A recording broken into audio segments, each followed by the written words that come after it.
প্ৰবঞ্চকে দিয়া উপহাৰেৰে ঘৰ ভৰোৱা জেকলিনৰ কাৰাগাৰী ঠিকনা। জেকলিন ফাৰ্নাণ্ডেজৰ এইবাৰ আৰু ৰক্ষা নাই। ইডিয়ে লাহে লাহে জাল চপাই আনিছে জেকলিনৰ ফালে। চন্দ্ৰশেখৰৰ পৰা 10 কোটি টকাৰ উপহাৰ লোৱাটো চাৰ্জশ্বিটত প্ৰকাশ।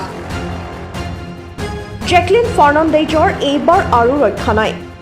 এনফৰ্চমেণ্ট ডাইৰেক্টৰেটে লাহে লাহে জাল চপাই আনিছে জেকলিনৰ ফালে। 200 কোটিৰ জালিয়াতিৰ গোচৰত তিহাৰ জেলত বন্দী হৈ থকা প্ৰবঞ্চক চন্দ্ৰশেখৰৰ পৰা 10 কোটি টকাৰ উপহাৰ জেকলিনে লোৱা বুলি চাৰ্জশ্বিটত প্ৰকাশ কৰিছে ইডিয়ে। চাৰ্জশ্বিটত উল্লেখ কৰাৰ ভিতৰত 9 লাখ টকীয়া পাৰ্চিয়ান মেকুৰী, 52 লাখ টকীয়া ঘোঁৰা। ধনৰ অবৈধ সৰবৰাহৰ এটা গোচৰত ইডিয়ে দিল্লীৰ এখন আদালতত দাখিল কৰিছে চাৰ্জশ্বিট।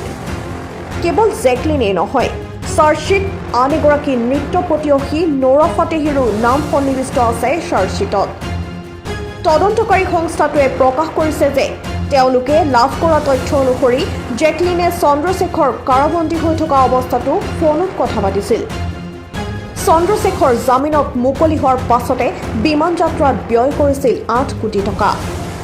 আনহাতে নৌৰা ফাটেহীলৈও BMW গাড়ী আৰু আইফোন সহ 1 কোটিৰ উপহাৰ চন্দ্ৰশেখৰে দিয়া বুলি আদালতত ইডিয়ে প্ৰকাশ কৰিছে। উল্লেখ্য যে জেকলিন আৰু নৌৰা ফাটেহীক বহুবাৰ জেৰা কৰিছে তদন্তকাৰী সংস্থাটোৱে। তেওঁলোক ইডিৰ ৰাডাৰত থকাটো বলিউডৰ বাবে এক চৰ্চাৰ বিষয় হৈ পৰিছে।